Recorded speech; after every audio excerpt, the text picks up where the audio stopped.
Welcome to the FBAA's Top Broker Podcast for mortgage brokers looking to take their business to the next level with your host, Joshua Vecchio.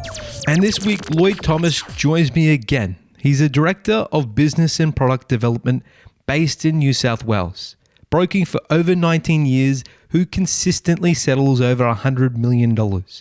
In this episode, we look at how to create a solid business which is built on solutions, and discuss the different ways to differentiate yourself from the competition. By the end of the episode, you're going to feel charged, buzzing in wanting to get out and implement everything you've learned. So let's jump in.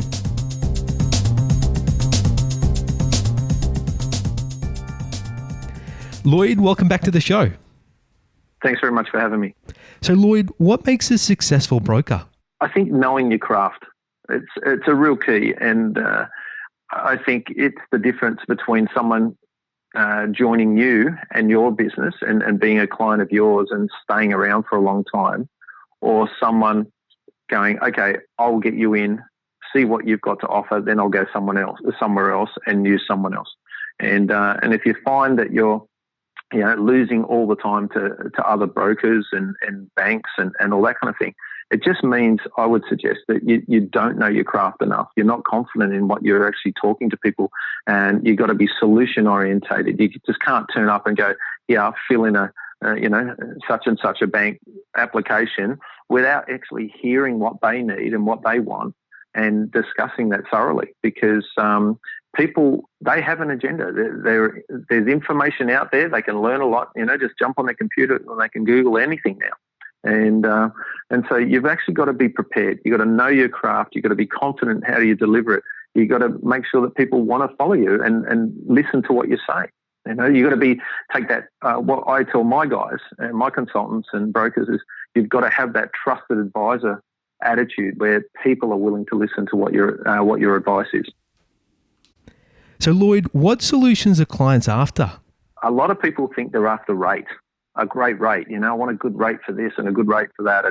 And it's not always the case.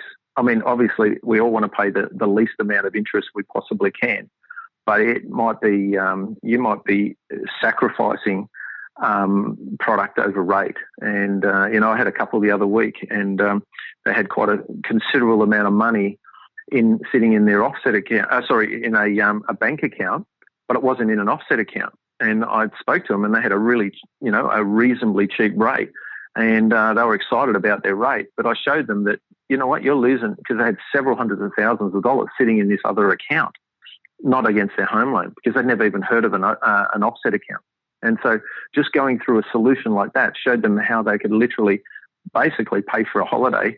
And they were, just in their case, they were going to save around about $20,000 a year just on interest, because they had this other money sitting in an interest-bearing account that they were paying tax on. And so it's not just about rate, it's about product that's going to really suit that solution or suit the client's circumstances and give them a solution that's going to help them get ahead in life. So Lloyd, what do you think one of your biggest differences is? I would say one of the big differences are that we are strategic about what we do. We're not transactional. We don't just go and we're not order takers. We don't just go, here's a loan, tick and flick, never see you again. It is very, very strategic what we do with people. We sit down, we work out a solution for them. We look at their current situation and where they want to go to. And so, so it's very, there's a real strategy behind what we do for people, which is what they love. It gives them comfort and it really helps them achieve their goals. So Lloyd, being strategic, what happens once a loan's settled? Well, we've actually got a post-settlement team, and so I've got people that work for me, as well as there's always contact from us. And I tell people when we sit down at the first meeting, and I say I really pace out the relationship on what I could see happening here. I say I don't want to just have a one-time relationship. This is not just a do your loan and a couple of other things, and then off we go, never see each other again. And I bring in stories about other people that I've dealt with that we have ongoing relationships, and I say that's what I wanted. I'm always here. I'm one phone call away. If you've got a question, don't hesitate, ring me. If I'm not here, you can ring the office. You've got a whole bunch of people here that you'll be able to get answers from, and they will get on to me. It doesn't matter where it is, but I will always ring you back. If you leave a message, I will always ring you back. And I just give them that security that, that I'm one phone call away. And I think that's one of the key things with broking that people sometimes get, but sometimes don't. And with banks, you can only call the bank pretty much when they're open, and it's a nightmare trying to get through to it. A broker, you should be able to call any time of the day. Now, obviously, I don't encourage it too late at night, but there's some clients that I will answer their call. Doesn't matter what time they call, because I just want to give them the service that they're not going to get anywhere else. So over the last 20 years, you've gone from 3 to 60 staff members. How have you managed to do this? Yeah, it's a big jump, but it's been over a period of time, so it hasn't been overnight by any means. I think one of the things that we learnt is to really get people, hire great people that are good at doing what we're not good at doing. And so, I've got great business partners, and so it hasn't been by any means a one-man show from any of us. It's been a team effort. And so, it's just fun. I love being involved with the guys that I'm in business with. And, it's been a great journey together. A lot of brokers out there don't know when the right time is to put on more staffing. What are your thoughts around this? I think in some ways you have to put them on before you actually need them. And it's a little bit of a gamble in some ways. But again, like I was saying before, you got to know what you're good at. Like, I hate admin. It's not my strength. I'm not good at it. I would employ someone tomorrow to do the admin, because I know if I can get in front of more people by doing less admin and all that type of thing, it's going to bring in more business every single day by me being out there doing that. And when you did do this, when you changed from having to do everything to focusing in what you were good at, what did that do to your business? It grew, and it continues to grow, simply because we're really selective about the people we hire. We've got a great team of people, and really there's a really great culture amongst them, and it's something we've worked really hard to keep, protect, and to build. So what are some of the lessons you've learned in hiring people? Yeah, now there's a bunch of lessons in that, but I would say learning how to interview well, right? And really researching great interview questions. And because everyone has a formulated response when they come to an interview. They're nervous, they're usually a little bit on edge, and they have their questions in their head of what they think you're going to ask. But I really like them to relax, and I actually like silence. Sometimes when I ask a question, I'll ask another question very similar, but just in a different way that really makes them think about it completely different, because I want to find out who they are on the weekend. I don't want to just have that response about, I've worked in this particular office before, I've done this before, I've got success or experience in this particular area. But I want to know who they are as a person and whether they'll fit the culture of our business, not just do the job. So Lloyd, you've got 6 brokers working for you at the moment, and you've been in the industry for quite some time. In your experience, what makes a successful broker? If you had to put it in one line, I would say don't stay home. It's a lot of brokers try and do stuff from home, and you got to get out and see people. You've got to go and visit. You've got to, like I talked about earlier, about getting those referrals and being the forefront of people's mind when it comes to the product that you're selling.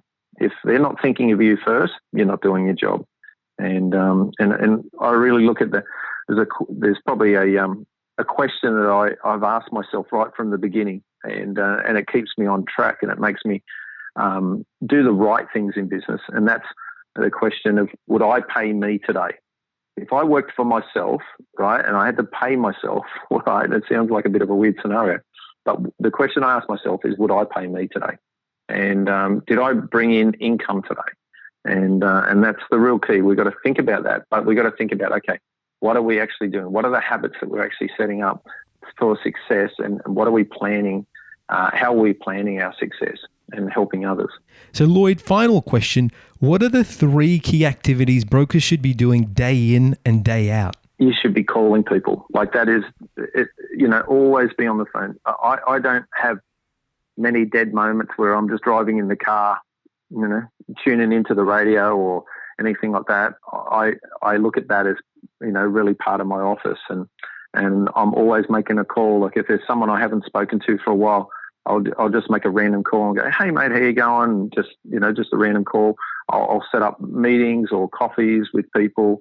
If I know I'm going to a certain part of the city and I know a particular one of my clients is working in that area there, or they live in that area, in town or whatever it might be, I'll make sure that I try and set up a time. So I'm not just going there for one appointment. I'm actually going there to see someone else as well. And so I think that's really an important part of your daily, basically your daily deliberate action. You need to have an action that's going to work for you.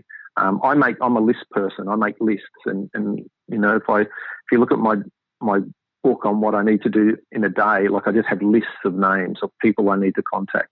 So it's just constantly going through that, and then obviously preparing for who I'm seeing.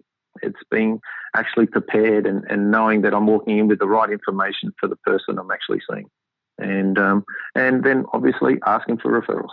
I think that's a real key to my daily deliberate action. Is I'm constantly asking for referrals from people and training and teaching my clients on how to give those referrals and make sure that I'm setting it up for success. Lloyd, thank you very much for being on the show. My pleasure. It's been great. Great fun. I've enjoyed it. My big 3 takeaways from this episode was 1, don't start with rate, start with understanding. With this, you'll focus more on the solution rather than the commodity. 2, know your craft. Become a master. Spend time every day in learning and becoming better. And 3, use transportation as a networking vehicle rather than a vehicle to go from point A to point B. Call your referral partners, clients, and associated business partners and spend time in building and forming strategic relationships. So, these were my big 3 takeaways. What about you? I'll catch you next week.